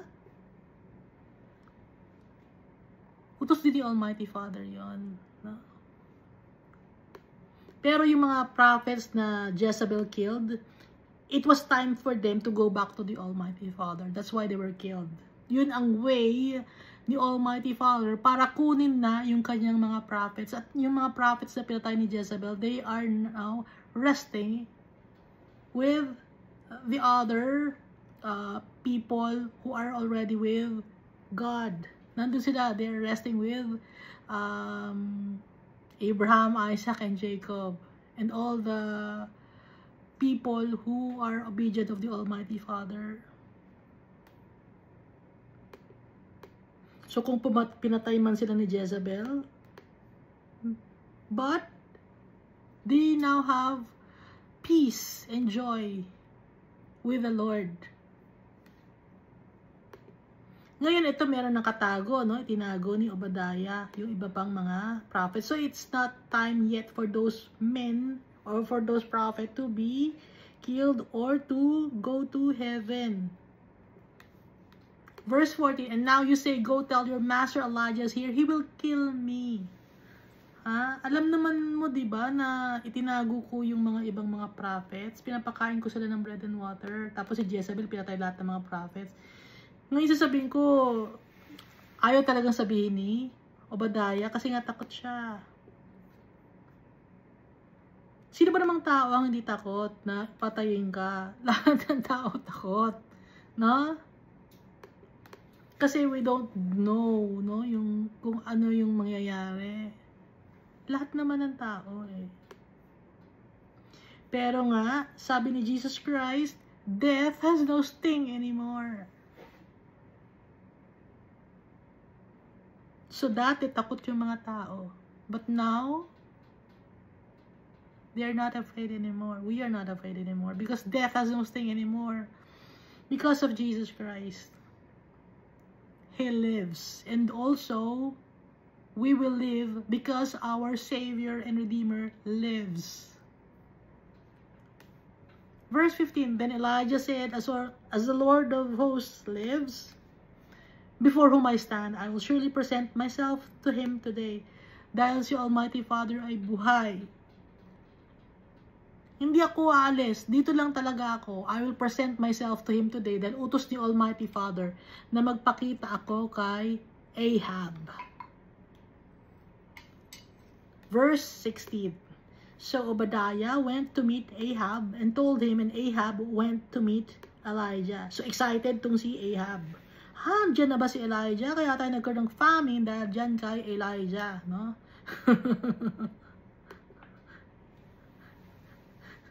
So Obadiah went to meet Ahab. So pinuntahan ni Obadiah si Ahab. Ngayon, nung sinabi ni Obadiah kay Ahab na gusto siyang i-meet ni Elijah, sabi ni Ahab, ang tagal-tagal na natin hinahanap si Elijah. 3 years na natin hinahanap kung saan sulok ng mundo. Hindi na natin makita. Ngayon, sasabihin, nandiyan na siya. Sige, puntahan natin. Then it happened when Ahab saw Elijah, that Ahab said to him, "Is that you, O troubler of Israel?" Ikaw ba yan? Yung gumagawa ng kaguluhan dito sa Israel? Kasi hindi naiintindihan ni Ahab. Akala ni Ahab, salita lang ni Elijah yung famine or yung drought. Hindi niya alam na si Almighty Father, utos ni Almighty Father yon. Hindi nakakaintindi si Ahab. Ikaw ba yan? Kaya nga sabi ni Ahab, "Is that you, O troubler of Israel?" Pero hindi naman troubler of Israel talaga si Elijah. Inutusan siya ni Almighty Father. Verse 18, and he answered, "I have not troubled Israel, but you and your father's house have." Hindi ako ang gumawa ng gulo dito sa Israel. Ang gumawa ng gulo, ikaw at ang house ng father mo. Sino yung father ni Ahab? Si Omri, di ba? "In that you have forsaken the commandments of the Lord and have followed the Baals." Nag-worship ka ng foreign gods or false gods, si Baal. At saka, hindi mo sinusunod yung commandments ni Almighty Father. Puro wickedness ang ginagawa mo. Kaya nagkaroon ng famine or drought. Kaya hindi umuulan dahil gawa mo. Kaya hindi ako ang troubler, ikaw yon, pati yung family mo. No? Verse 19, now therefore send and gather all Israel to me on Mount Carmel. Sabi ni Elijah.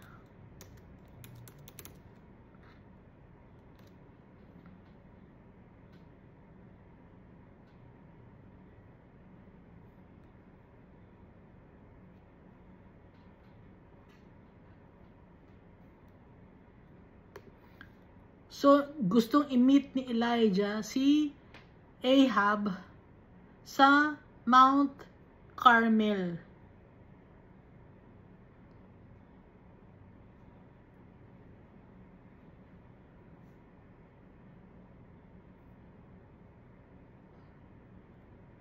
Asan ba yung Mount Carmel?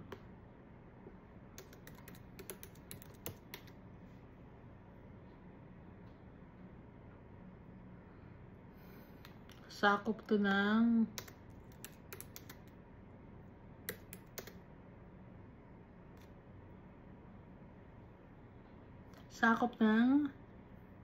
Asher. Tribe of Asher, yung Mount Carmel.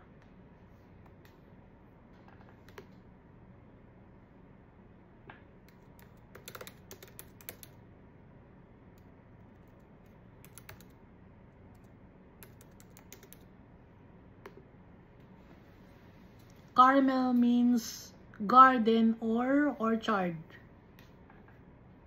Mountain of garden or mountain of orchard. Ibig sabihin ng Mount Carmel.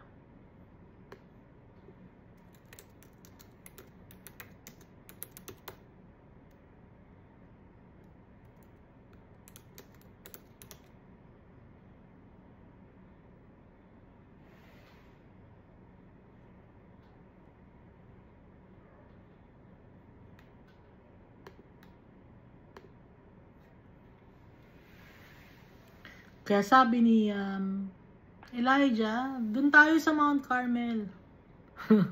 Sabi ni Elijah, inayaan niya si Baal. I mean si Ahab. Bakit niya inaya si Ahab sa Mount Carmel? Dalhin ang 450 prophets of Baal. Basahin natin, ano?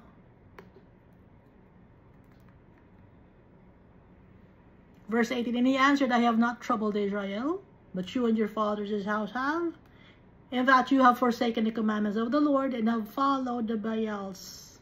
Now therefore send and gather all Israel to me on Mount Carmel, the 450 prophets of Baal, and 400 prophets of Asherah, who eat at Jezebel's table. So, dalawang group of false gods, prophet ng false gods. Yung 450 prophet ni Baal or nagwo-worship kay Baal. At 400 naman na nagwo-worship kay Asherah. So yung 400 na tauhan or nagwo-worship kay Asherah, sila ay alaga ni Jezebel. Dahil sila ay kumakain kay Jezebel, kaya sila nakakakain. Provided by Jezebel.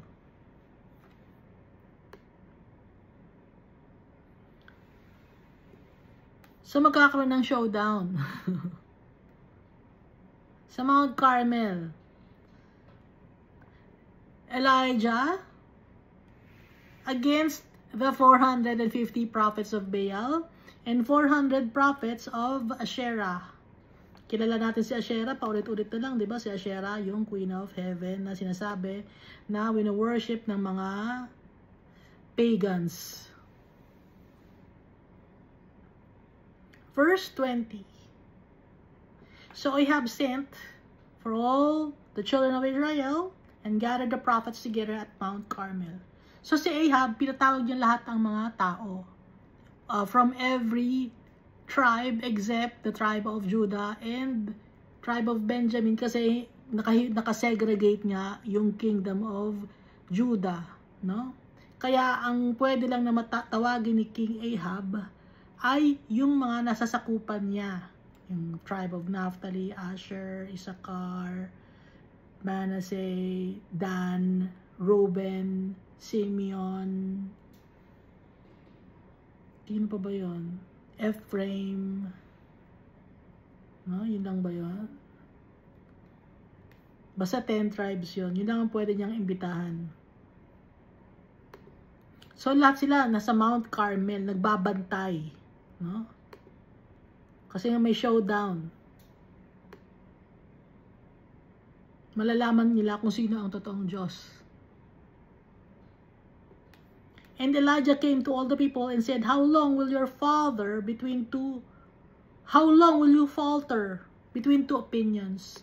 Hanggang kailan kayo magpa-falter sa dalawang opinion? Sino ba talaga ang gusto nyong i-worship? Yung false gods ba o si Almighty Father?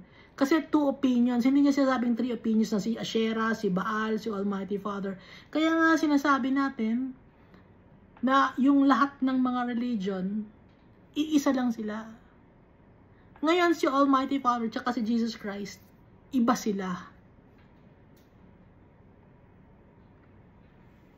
Kaya hanggang ngayon, merong 2 opinions pa rin. It's either for the Almighty Father and Jesus Christ ka, through the power of the Holy Spirit, or doon ka sa mga nagwo-worship ng mga false gods, doon ka sa nagwo-worship ng mga kahoy, semento, or nagwo-worship ka ng gold, or nagwo-worship ka ng dragon, nagwo-worship ka ng lion, nagwo-worship ka ng cow, nagwo-worship ka ng elepante, nagwo-worship ka ng kung sino-sinong mga pangalan, galing sa tradition ninyo. So, ganun lang, no? So, lahat ng yon, lahat ng mga binanggit ko na may mga Diyos-Diyosan, yon mga false gods, yon. Tumatawag ka ng mga saints, paganism yon, hindi yung kay Almighty Father. So, hindi ka Christian, okay? Pagan ka. At hindi ka kasali kay Almighty Father, Jesus Christ. Kasi si Almighty Father and Jesus Christ, they are for the truth. Ngayon, kung sumasamba ka ng kahoy, hindi yan totoo. Nasisira yan, nabubulok. Tapos sasabihin mo, hindi, ito si Jesus Christ. Hindi yan si Jesus Christ. Binabastos mo si Jesus Christ. Binabastos mo si Almighty Father. Binabastos mo ang Holy Spirit. Hindi sila pwedeng pumasok sa kahoy. Naintindihan natin? Kahit paggawa sa ginto yan. Hindi pwedeng pumasok dyan ng Spirit ni Almighty Father tsaka ni Jesus Christ sa kahoy, ginto. Hindi pwede. Saan nakatira si Almighty Father? Sa puso natin. Tayo ang treasure niya eh. Kaya nga sabi ni Elijah dito, how long will you falter between two opinions? Kaya lahat ng religion na isang opinion lang yan. And then, you see Almighty Father tsaka si Jesus Christ, iisa sila. So, dalawang opinions yan. Naiintindihan ninyo? Nakakaintindi sa akin at hindi nyo matatanggap, no? How long will you falter between two opinions? If the Lord is your God, follow him. But if Baal, follow him. But the people answered him not a word. So, yung mga tao, nagkakaroon ng dilema. Hindi sila makasagot. Kasi guilty rin sila eh. Sa pag-worship ng mga false gods or idols. Guilty sila sa pag-worship ng babae na may hawak-hawak na bata. Guilty sila sa pag-worship ng babae na may hawak-hawak na lotus flower. Guilty sila sa pag-worship ng Queen of Heaven. Na wala naman talagang Queen of Heaven. So, those are false gods, no? Verse 22. Then Elijah said to the people, I alone am left a prophet of the Lord. So, mag-isa lang si Elijah. Compared to the prophet of the false god Baal and false god Asherah na 450 and 400. So, it's a total of 850 false prophets compared to, as opposed to, or versus Elijah, na mag-isa lang si Elijah. I am alone, or I alone am left a prophet of the Lord, but Baal's prophet are 450 men. Therefore, let them give us 2 bulls. Ngayon, yung 450 men, at saka ako, bigyan nyo kami ng 2 bull, no? Or oxen. And let them choose 1 bull for themselves. Ngayon, 2 bull. Ngayon, silang mamili ng kanilang bull. Ngayon, yung matitira sa akin. Let them choose 1 bull for themselves. So, lalaki yung bull, no? Cut it in pieces and lay it on the wood, but put no fire under it. So, sa altar, yung bull, papatayin nila, cut into pieces, ilalagay sa wood, tapos, pero walang fire underneath the wood. Hindi lalagyan ng apoy. And I will prepare the bull, or I will prepare the other bull. Sabi ni Elijah, ako magpa-prepare ng isang bull para sa sarili ko, kayo mag-prepare ng bull para sa sarili nyo, pumili na kayo ng inyong gustong bull. And lay it on the wood, but put no fire under it. So, pareho sila. No? Yung 450 prophets of Baal, the false god, meron silang bull. Hihiwain nila, ilagay nila sa altar nila, sa kahoy, tapos pero walang fire. Ngayon si Elijah naman, gagawa rin siya ng yung bull, tapos nasa ibabaw ng kahoy at wala ng fire din. Verse 24, then you call on the name of your gods. Tawagin ninyo yung pangalan ng dinodiyos ninyo. And I will call on the name of the Lord, and the God who answers by fire. He is God. Tawagin ninyo yung Diyos nyo, si Baal. Sige, sumigaw kayo, no? Kayo mga 450 prophets kayo. At ako naman tatawagin ko yung totoong Diyos, si Almighty Father. Siya yung sumasagot by fire. He is God. No? Yung fire, hindi masama to. Yung fire, nakakapag-linis siya. Nakakapag-purify ang fire. Ha? Kaya lang may fire sa impyerno to purify those people or those souls who are in hell. Pero there's no more, there's no chance for them to be purified because they have decided already when they were in this world not to follow God. So, instead of blessing yung fire sa kanila, it'll be a curse doon sa mga tao na sa eternal damnation. Verse 24, then you call on the name of your God, and I will call on the name of the Lord, and the God who answers by fire, He is God. So all the people answered and said, it is well spoken, or the word is good. Mabuti, sige, para magkaalaman na.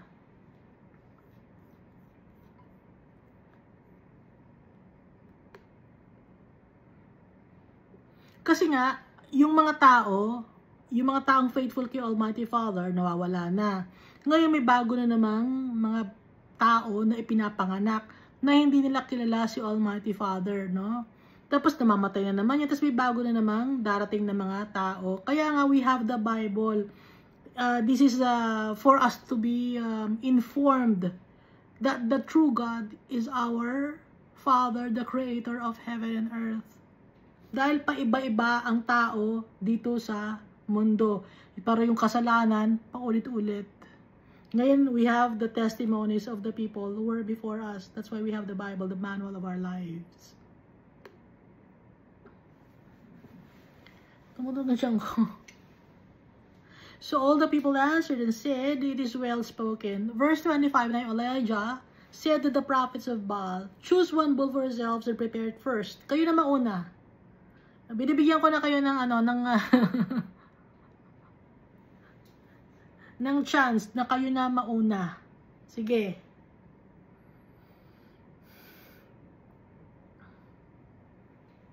Pinapauna ko na kayo. Sabi ni Elijah. Kayo na mamili ng bull ninyo. Baka sabihin niyo dinadaya ko kayo. Sige, mamili kayo kung alin dyan ang bull na gusto ninyo. I-prepare nyo. For you are many. And call on the name of your God, but put no fire under it. Huwag kayong maglalagay ng fire sa ilalim ng ng kahoy na tas nandun sa ibabaw yung meat ng ox or ng bull. Verse 26, so they took the bull which was given them, and they prepared it, and called on the name of Baal from morning even till noon. Sigaw ng sigaw sila. Nawala na ng boses. Sigaw ng sigaw. Baal, Baal. Ganun mga ganun sila. Pakinggan mo kami, Baal. Saying, Baal, oh Baal, answer us, hear us. Paulit-ulit silang ganon. Morning till evening, or morning till noon, no? Pag sinasabing noon, pababa na yung araw. Pagod na sila. But there was no voice, no one answered.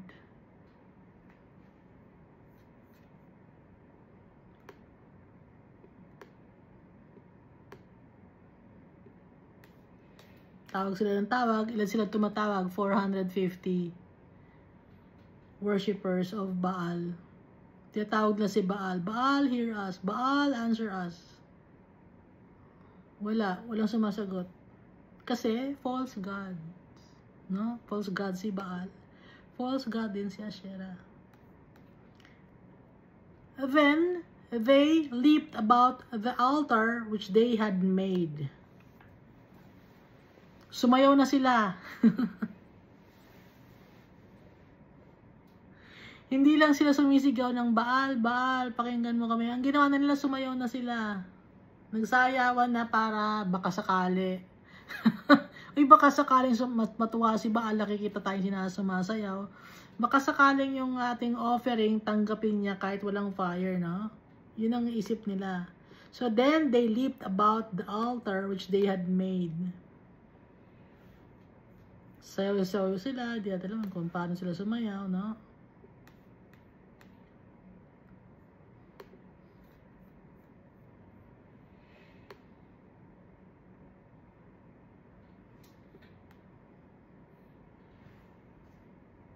Sa Superbook, no? Yung cartoons yun eh. Napanood ko yun. Bata pa lang ako. Nakakatuwa. Ilagay ko kayo. Meron kaya sa internet nun. Ilalagay ko, no? Cartoon siya eh, sa Superbook. Na sumasayaw yung mga Baal worshippers. Tapos nandun si Elijah. Ano ko. Kung meron ko makita ko, no? And so it was at noon that Elijah mocked them. So, hapon na. Anong ginawa ni Elijah? Elijah mocked them. O, saan ang Diyos nyo? Ha? And said, cry aloud, for He is a God. Sige, sumigaw pa kayo. Ha? Sigaw pa, lakasan nyo yung boses nyo. Di ba Diyos siya? Sabi ni Elijah. Pinamock niya yung mga prophets ng false God na si Baal. Di ba, ano nyo? Diyos nyo yun? O, asan na siya? Sige, sigaw pa kayo. Baka kulang yung sayaw ninyo. Hanggang mawalan kayo ng boses. Tingnan natin. Sabi ni Elijah. Baka kasi busy, no? Either he is meditating. Baka nagme-meditate si Baal. Or he is busy. Or he is on a journey. Or perhaps he is sleeping and must be awakened. Baka tulog. Ha? Sabi ni Elijah. Tulog siguro yung Diyos nyo, kaya nagme-meditate or busy siya, may ginagawa siya, or nasa journey siya. Bakit gano'n, no? Hindi kayo sinasagot ni Baal? Ano nangyayari? Verse 28, so they cried aloud and cut themselves, as was their custom, with knives and lances until the blood gushed out on them. Sinugatan na nila yung sarili nila. Meron ba kayong kilala na isang religion na sinusugatan nila yung sarili nila? Ha? Meron ba kayo isang kilala ng religion na sinusugatan nila yung sarili nila? Meron akong alam, no? Sa Thailand. Binutuasan nila yung sarili nila dito. Kutsilyo, pinasok nila dito. Lumabas dito yung kutsilyo. Minsan dito, pinapasok nila ang lalaki ng mga kutsilyo. Bakit nila ginagawa? It's demonic.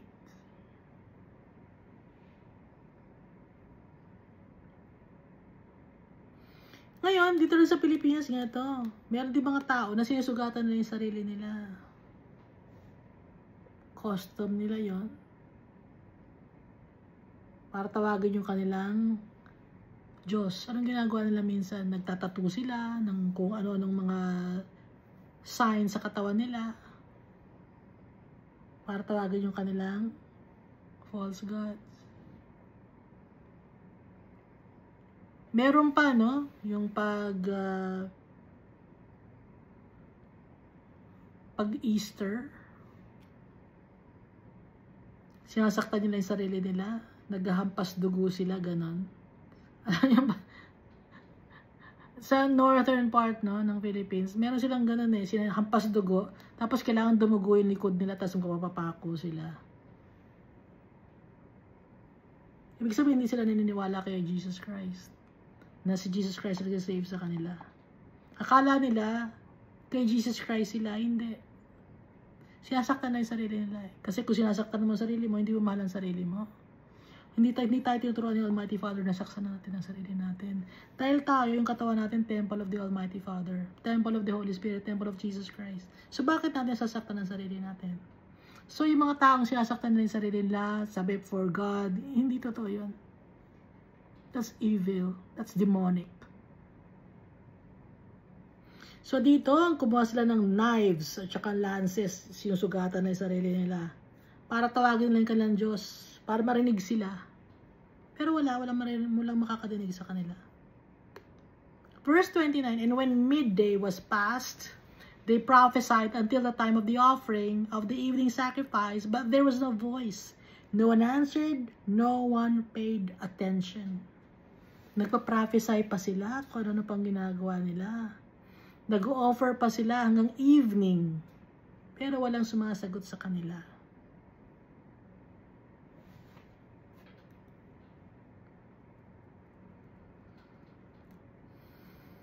Verse 30 of 1 Kings chapter 18. Then Elijah said to all the people, come near me. Kasi nga, gagabi na, sayang oras. Sabi ni Elijah, "Lika, lumapit kayo sa akin." So all the people came near to him, and he prepared the altar of the Lord that was broken down. Sira-sira pa, yung altar of the Almighty Father. Inayos pa yun. And Elijah took 12 stones. Bakit 12 stones ang kinuha ni Elijah? According to the number of the tribes of the sons of Jacob, to whom the word of the Lord had come, saying, Israel shall be your name. So, kumuha ng 12 stones. The 12 stones symbolizes the tribes of Israel, the sons of Jacob. Saying, Israel shall be your name. Kaya nga sinasabi natin, no, importante ang name. So, ang Israel, it means those who struggle with God and prevailed. So, tayo nag-struggle tayo sa mundo na to, but we will prevail. So, Israel din tayo. Magpe-prevail tayo because our God is holy and just, and He loves us so much. Verse 32, Then with the stones he built an altar in the name of the Lord, and he made a trench around the altar, large enough to hold 2 seahs of seed. So yung altar, no, it's a kahoy siya, no? Mga kahoy siya, tapos nasa ibabaw nun yung meat ng bull. Ngayon, around the altar, naghukay. He made a trench around the altar. Kasya doon ang 2 seahs of seed or sako ng mga siya. Ng mga seed, ano ba yung seed? Yung buto, no?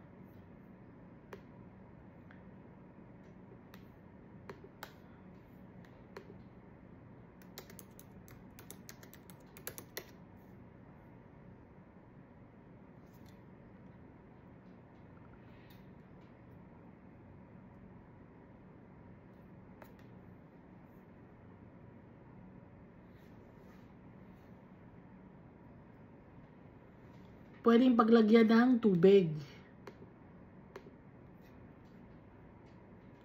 Verse 33, And he put the wood in order. Inayos niya yung wood. Cut the bull in pieces and laid it on the wood and said, Fill 4 water pots with water and pour it on the burnt sacrifice and on the wood. So inutusan ni Elijah yung mga tao, basain yung offer na bull, basain yung kahoy, basain yung altar. 4 water pots with water. Madami ito. Ibubuhos mismo para maging basa yung kahoy, hindi dry yung wood. Then he said, do it a second time. Ulitin mo ulit, pangalawang beses, basahin nyo ulit. And they did it a second time. And he said, do it a third time. So 3 beses binasa. And they did it a third time.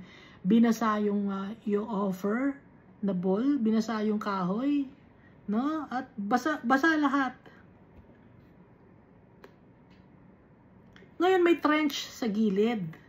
Di ba hinukayan ng trench? So yung tubig tumatapon sa trench, no? So the water ran all around the altar.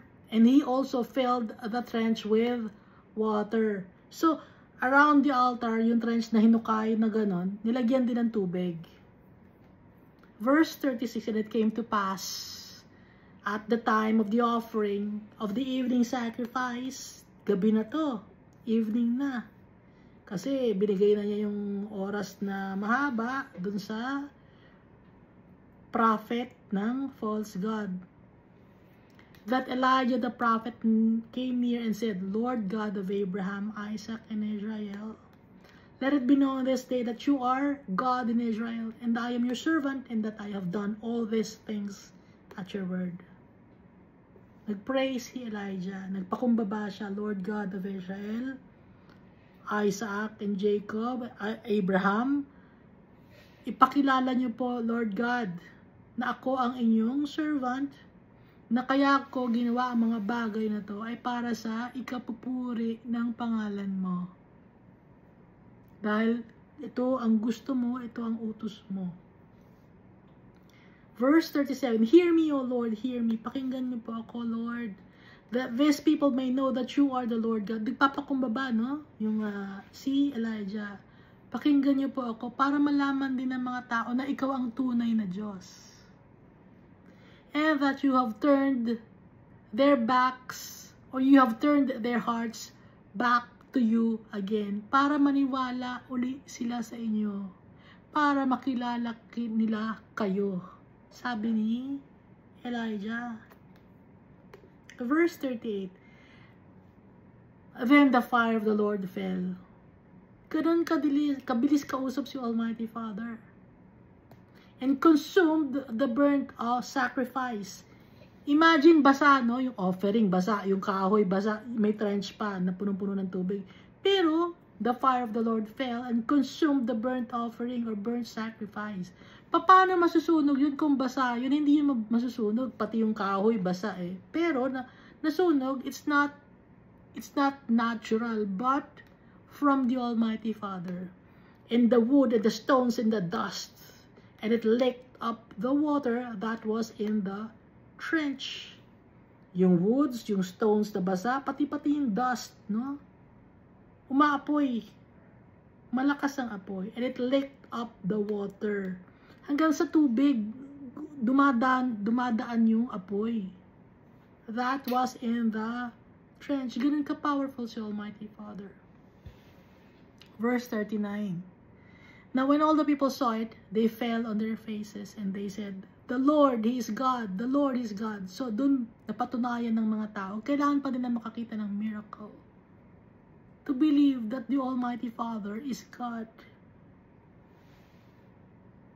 And Elijah said to them, seize the prophets of Baal. Kunin niyo yung prophets ni Baal. Mga mandaloko sila. Do not let one of them escape. Huwag niyo silang hayaan na makaligtas o makawala. So they seized them, and Elijah brought them down to the brook Kishon and executed them there. Bakit in-execute sila? Yung mga prophets ni Baal? Kasi sinungaling sila. They are from the devil. They are wicked. Nagpapakalat ng kasinungalingan. Verse 41. Then Elijah said to Ahab, go up, eat and drink, for there is the sound of abundance of rain. Wala pang dumarating na rain dito pero alam na ni Elijah. Tumayo ka na, kumain ka na, tuminom ka na, kasi darating na ang ulan. There is the sound of abundance of rain. So, yung sound, ano yung sound? May kulog, kidlat, no? So Ahab went up to eat and drink, and Elijah went up to the top of Carmel. Then he bowed down to the ground and put his face between his knees. So he worshipped the Almighty Father. Si Elijah, nagpasalamat siya kay Almighty Father. So in everything that we do, we must give thanks to our powerful God. No? Verse 43, and said to his servants, go up now, look toward the sea. So he went up and looked and said, there's nothing. And 7 times he said, go again. So meron siyang servant na kasama or assistant, no? Tumingin ka sa dagat, sa malayong dagat, tingnan mo. Ano nakikita mo? Wala akong nakikita eh. O, tumingin ka uli. Punta ka uli doon. Wala akong nakikita. O, tingin ka uli. 7 times niyang pinagawa yun sa kanyang servant. Pupunta ka uli the 7th time around. Go again. Verse 44. Then it came to pass the 7th time. Binanggit na naman ang 7. It's a completion.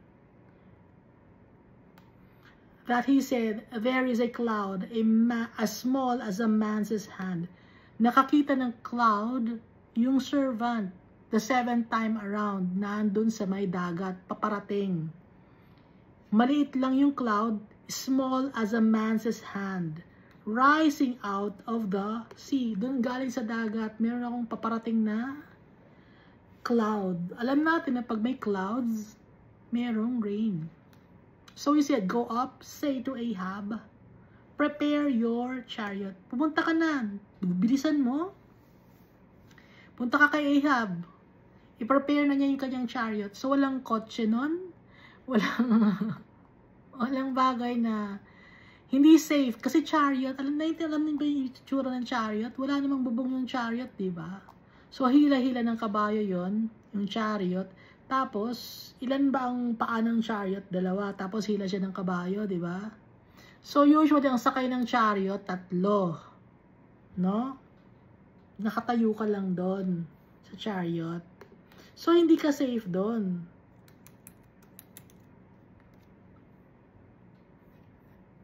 Hila-hila yun ng kabayo, tapos nakatayo ka pa.